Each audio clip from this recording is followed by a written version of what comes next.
नमस्कार दोस्तों, एक बार फिर से आप सभी का स्वागत है मेरे YouTube चैनल पर। आज एक और इम्पोर्टेंट टॉपिक आप लोगों के बीच लेकर आया हूँ। आज के दिन इस वीडियो में बात करने जा रहे हैं कि मानव संपदा उत्तर प्रदेश के पोर्टल पर अर्थात EHRMS यूपीएचडीसी यानी उत्तर प्रदेश के इस पोर्टल पर आप अपने डिपार्टमेंट में अपनी जॉब का एरियर अप्लाई करना चाहते हैं।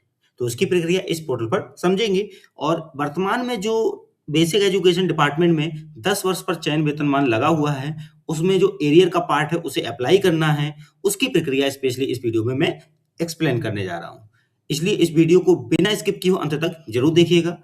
वीडियो को लाइक, शेयर, कमेंट जरूर कीजिएगा। चैनल यदि अभी तक सब्सक्राइब ना किया हो तो चैनल को सब्सक्राइब करके बेल आइकन को हिट करके ऑल जरूर सेलेक्ट कर लीजिएगा। तो कंटिन्यू करते हैं वीडियो। गूगल को ओपन करें, EHRMS यूपी लिखकर सर्च करें। अब आपके सामने एक लिंक आएगा ehrms.uphdc.gov.in। इस वाले ही लिंक को ध्यान से देख के क्लिक करें। अब आपके सामने ehrms.uphdc.gov.in का ये होम पेज ओपन होगा। इसका लिंक भी मैं अपने इस वीडियो के डिस्क्रिप्शन में दे दूंगा इस वेबसाइट का, तो आप डायरेक्ट वहां पर क्लिक करके भी ओपन कर पाएंगे। तो इस पेज पर जब आएंगे आप तो EHRMS लॉगिन लिखा दिखेगा ऊपर टॉप पर ही, EHRMS लॉगिन, इस पर क्लिक करें। अब आपके सामने यूजर लॉगिन की ये स्क्रीन आएगी। यहाँ पर डिपार्टमेंट को सिलेक्ट करना है। जैसे मैंने यहाँ पर ले लिया basic education department. User ID में अपना मानव संपदा कोड, अपना पासवर्ड और अपना कैप्चा डालकर यहाँ लॉगिन करें। अब आपके सामने सर्विस बुक वेरिफिकेशन से जुड़ी हुई एक पॉपअप विंडो आएगी। यहाँ पर 3 ऑप्शन आएंगे कि मैं घोषणा करता हूँ कि इन 3 में से चुनना है किसी एक को, कि मेरी ई सेवा पुस्तिका में सेवा विवरण सही एवं पूर्ण है। दूसरा, मेरी ई सेवा पुस्तिका में सेवा विवरण सही है लेकिन वे अधूरे हैं। मैंने मानव संपदा के शिकायत मॉड्यूल में अपना ई सेवा पुस्तिका सुधार अनुरोध या शिकायत पंजीकृत कर दिया है। तो आपको इनमें से चुनने के बाद फिर ये एक्शन लेना है, जैसे click here to proceed action लेना है। अब सर्विस बुक देखना चाहते हैं तो यहाँ से, यदि कोई अनुरोध या शिकायत करना चाहते हैं तो आप रजिस्टर कर सकते हैं यहाँ से। ठीक है, तो जो भी यहाँ से 3 ऑप्शन में लेना है उसको चुनकर मैं क्लिक हियर टू प्रोसीड पर क्लिक कर दूंगा। अब देखिए, मैंने जब वहां पर एक ऑप्शन सिलेक्ट करके क्लिक हियर टू प्रोसीड किया, उसके बाद आपके सामने ये पेज आएगा जहां पर सबसे ऊपर आपको मिलेगा जनरल। देख रहे हैं यहाँ पर जनरल में ही जब नीचे आएंगे तो ऑनलाइन रिक्वेस्ट में जाना है।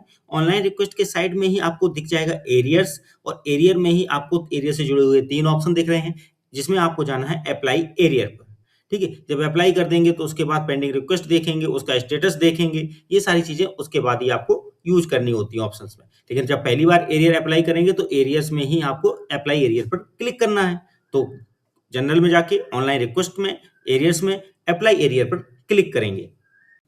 अब आपके सामने एरियर रिक्वेस्ट फॉर्म आ जाएगा। यहाँ पर एप्लीकेशन टाइप आपका एरियर्स लिखा हुआ रहेगा। एरियर टाइप में जैसे मैंने सिलेक्शन ग्रेड का लिख दिया।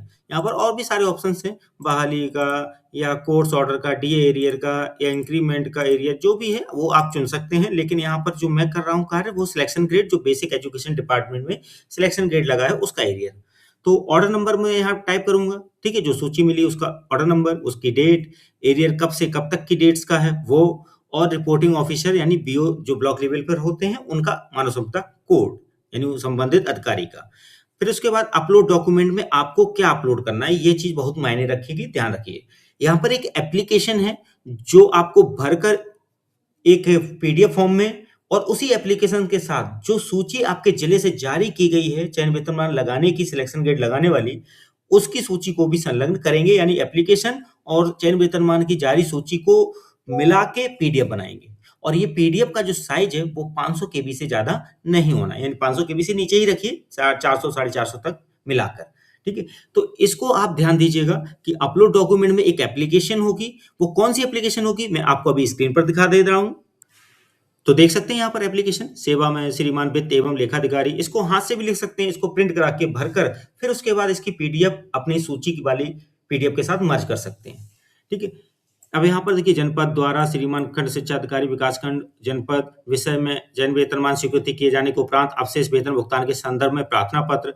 महोदय, सादर निवेदन है कि प्रार्थी स्पेस प्राथमिक विद्यालय उच्च प्राथमिक विद्यालय विकासखंड जनपद में इस पद पर के, मतलब जो भी पद है के पद पर कार्यरत हैं, प्रार्थी की 10 वर्ष की संतोषजनक सेवा पूर्ण होने के उपरांत कार्यालय जिला बेसिक शिक्षा अधिकारी जनपद का नाम के चयन वेतनमान स्वीकृति आदेश पत्रांक या आदेश संख्या जो भी है दिनांक के द्वारा चयन वेतनमान स्वीकृत किया गया है। चयन वेतनमान की प्रभावी तिथि यानी कब से लगा है।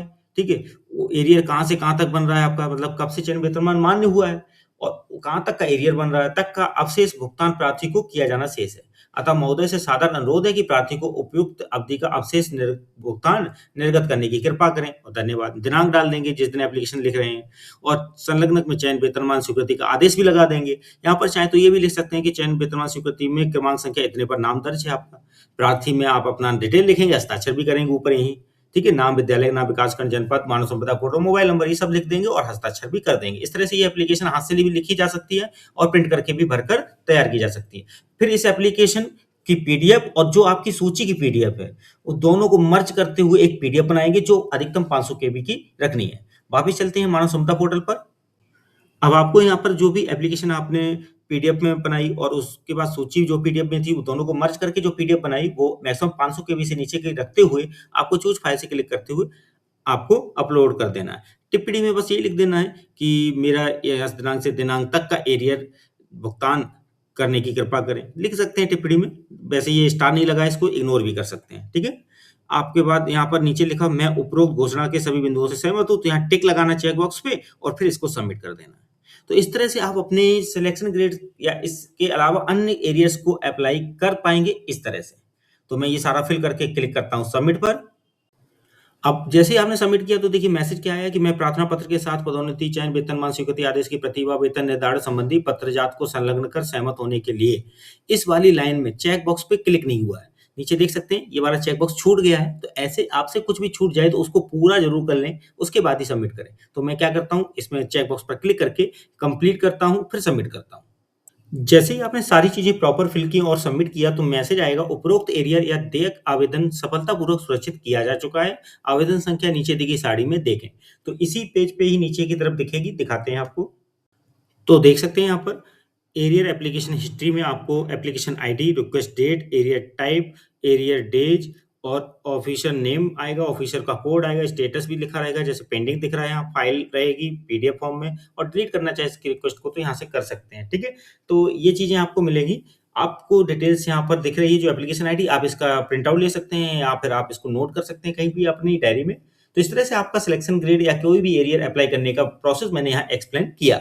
वीडियो अच्छा लगा हो तो लाइक शेयर कमेंट जरूर कीजिएगा। चैनल यदि अभी तक सब्सक्राइब ना किया हो तो चैनल को सब्सक्राइब करके बेल आइकन को हिट करके ऑल जरूर सेलेक्ट कर लीजिएगा। मिलते हैं अगली बार एक और इंपॉर्टेंट वीडियो के साथ। आज के लिए बस इतना ही, धन्यवाद।